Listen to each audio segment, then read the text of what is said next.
Hello, welcome or welcome back to the channel. Are you ready for some old style YouTube? It could be more old school, I could be sat on the floor, or I could have fairy lights behind me. In that regard, I'm letting the team down. I don't even have a cup of tea, but I've got a candle and some books, so I'm on the way. I hope you're sitting down. I hope that you're taking and holding space with whatever emotions you need to feel when I'm about to say a sentence to you that you may never have heard from me before.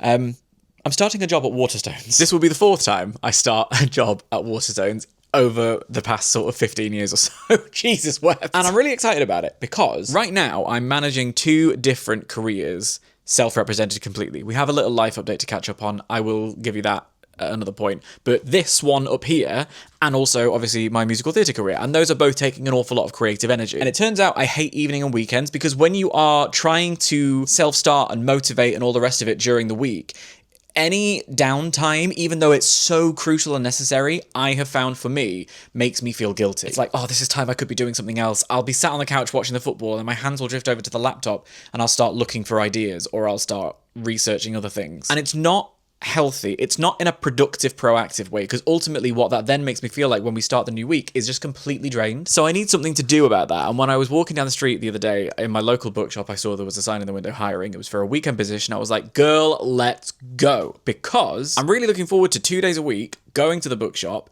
shelving, chatting to customers about books, you know, working in retail, which brings its own stresses, but being around the bookshop energy and having some structure in my life. It turns out that's really important. But crucially, it's something that I can go and do and then leave it there and come home and feel like I've achieved that day, and then I can have downtime. Even though I've been working full-time for myself for nearly a decade, I still struggle to feel like I can justifiably take time to rest. And I know it sounds backwards to be like, right, I'm taking on additional work in order to feel more rested, but sort of trust me that I know my brain a little bit, and at the very least I'm going to give it a go, and I'm going to use the money that I earn from my little weekend job to spend on dance classes, singing lessons, and all of that kind of thing. So I'm actually really excited. I think it's going to be really good for me, and it couldn't be more perfectly timed because, of course, it's World Book Day week. I can't remember which actual day it is. It would be amazing if World Book Day fell on the Wednesday that I upload, but I can't remember what day it is, and my calendar fell down the other day, so I can't even check that. Either way, at least it's within the week. Everything's coming up Dan. So anyone who has worked at a bookshop, specifically Waterstones, but I imagine this happens at other bookshops, will know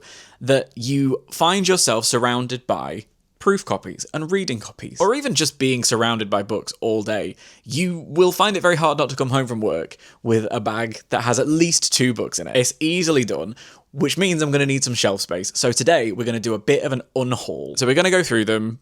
We're going to do a keep and toss. We have one shelf here that is an absolute no-go because that's her indoors, which is absolutely fine.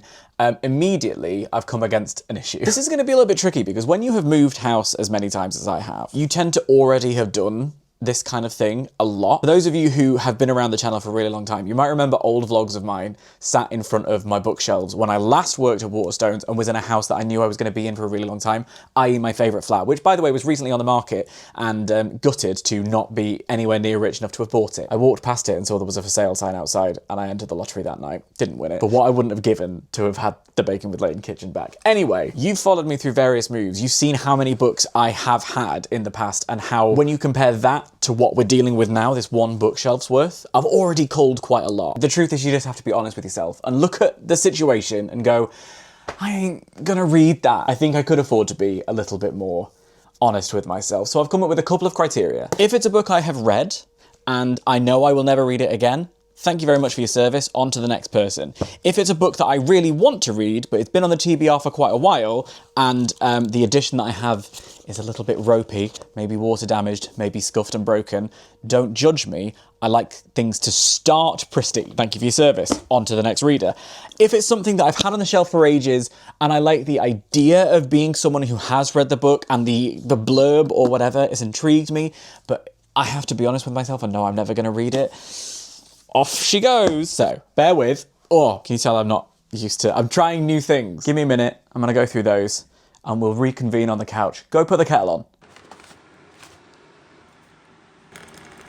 Oh no! Oh, every time. Okay, settle in. We've got the pile. I'll be honest with you, it's not as big as I'd like. I really find it hard to let go of things and let go of the idea of maybe reading something. One of the things I love most about the bookshop, I think that an empty bookshop and an empty theatre have the same kind of fizz of potential. When you're walking around a shop and you see the tables and you know there are so many stories around you that you could maybe read if you just opened, you know what I mean? It's like, oh. So I think after this exercise, I'm going to have to do a separate exercise where I make a pile of books and I call it fucking read it or else. I'm looking at you, The Secret History. At some point, I'm going to have to either read you or accept that I'm never going to read you, and I only have you on the shelf so that people will think I'm interesting. But that's for another day. Shall we look at the ones that we're going to say goodbye to? I'm going to start with a very reasonable one, The Christmas Clue. This is a cozy crime set at Christmas time. A couple who run murder mystery parties have to then go on and solve a real life murder, and it's based on the couple who actually invented the game Cluedo. I thoroughly enjoyed it. It was a very pleasant read,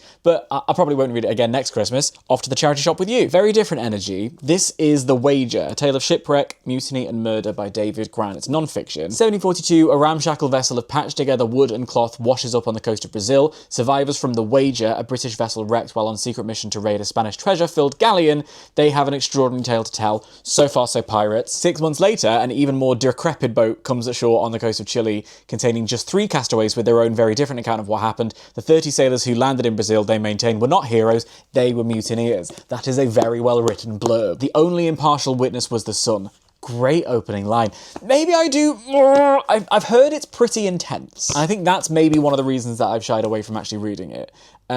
This is going to go in the pile for Instagram to decide what I'm going to do with. Okay. Next up, Murder in Piccadilly.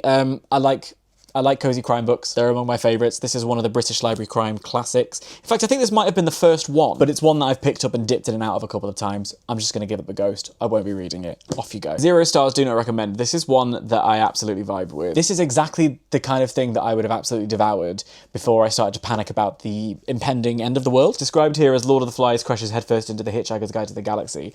And I do want to read it. I just don't know if I'm emotionally there for it. Do you know what I mean? I know that sounds a little bit weak, a little bit snowflake of me, let's be honest. But I remember I was reading The Last at the start of the pandemic, that kind of like nuclear winter book, and I really was enjoying it, but then there's me trying to read a book about the end of the world during a weird time of the world where people weren't, allowed to see each other, and it really messed me up. I think I just need to get over myself. Maybe this gets a reprieve. It gets a reprieve. You'll go in the pile. Oh, this is a fun one. How to Watch a Movie by David Thompson, who is a film critic.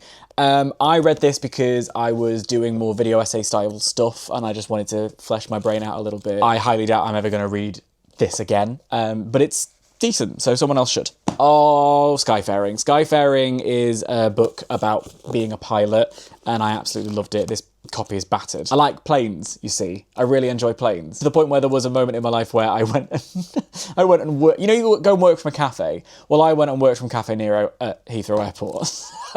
Just because there's an energy at an airport arrivals lounge. You know what I mean? I thought it might be quite inspiring. It wasn't. It just was far from my house. I really enjoyed. I just know that I'm unlikely to read it again. And if I do, I'll pick up a new copy. So off you go. Now then, Toxic. This is a book about women, fame and the noughties by Sarah Dittum that I read last summer or maybe 2 summers ago. And I picked it up because each chapter is based on a famous woman. You've got your usual suspects like Britney Spears, Lindsay Lohan, but we had chapters in here about Janet Jackson and China, and nobody ever talks about China. So I was really keen to read it, and I actually used some of it as a little springboard to include certain material in the stand-up special that I wrote while I was at Mount View for a project that I did. I subsequently found out that Sarah Dittum has a very particular lens on feminism, but actually that was very illuminating when you're reading the chapter and she's talking about someone like China. I do think it's important to have context, especially when you're reading non-fiction, about the perspective where the author's coming from. It was a really interesting read, and I won't be reading it again. Death of the White Hart by Chris Chibnall. This was a reading copy that I picked up, and I just don't imagine myself actually reading it anytime soon. I do like a little crime, and actually I watched Runaway on Netflix, which Chris Chibnall was the showrunner for. I think that's right. I'll just check. Oh no, it wasn't The Runaway. It was Agatha Christie's Seven Dials, which I watched on Netflix as well at the start of the year. So yeah, no reason other than I just doubt this is going to be on my agenda anytime soon. I'm very much a vibesy kind of reader. I'm someone who has to follow their nose a little bit. I think that's why it's hard to get rid of some stuff, because I know that I'm based on vibes, and often I will get a book because the vibe is present, but then the vibe dissipates and I don't know what to do with it, so I keep it in case the vibe comes back around. But in this exercise, we're being a little bit brutal. Case in point, The White Ship. This is a non-fiction. History set in 1120, Game of Thrones, but in the real world. I was absolutely taken by that, as gripping as any thriller. I think this one might be something that I get on audiobook. Also, the edition is printed weirdly, so off you go. Now, this one, Storyland, Amy Jeffs, A New Mythology of Britain. I was really into like Norse mythology and mythology from elsewhere around the world. And I was like, what are our folk tales? What are the folk tales that are the genesis of Britain? And this is that. And I really enjoyed dipping into the very beginning, but this is where I'm really picky. It's got all sticky, and I don't know what to do about that. It's one of those ones that's got a really nice sort of feel to it when you pick it up, but then I think over time, that starts to just get sticky, and it's unpleasant. I'm gonna pop this in the pile, and if anyone in the comments can tell me how to deal with a sticky book, you may get a reprieve. If not, I'll order a new copy. Got this very gothic cloth-bound edition of Dracula. I just don't like it anymore. I bought it when I worked in Trafalgar Square because I liked the idea of having it on the shelf. And I think it's the grey. I know why it's grey, but I think I can find a nicer edition of Dracula somewhere else. So off you go. This, on the other hand, was a book I absolutely raced through a couple of years ago. Rental Person Who Does Nothing. I really enjoyed it. Very slim, little non-fiction about a guy in Japan who hires himself out to be a companion, and all the people who hire him for various things. So for instance, if there's a restaurant that you really want to go to, but you don't want to sit there alone, you can hire him to sit with you at this restaurant. It was really interesting, the kind of reflections he had on people and why people wanted to do it, why he wanted to do it. Really enjoyed it. Thoroughly recommend. I probably won't read it again, so off it goes. And that's our lot, I think. We've created a bit of space on the shelf up there. Before I go, I'm going to do a quick count of how many of those books I haven't read, knowing full well new books are going to join its number. Yeah, I got to 60 and I stopped counting, didn't I? So I think this is where part of the problem is. I got rid of an awful lot of the books that I have already read. Some of these on here are absolute favourites. Like, I've got a copy of the Da Vinci Code that I'm never giving away. I've got a copy of Bridget Jones's Diary that's very special to me, never giving that away. If I love a book, I will keep it on the shelf.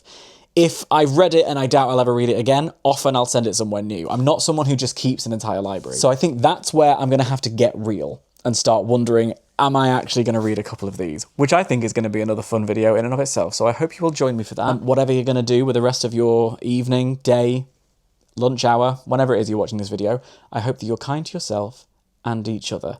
And I will see you next time with, let's be honest, probably an entire new bookshelf.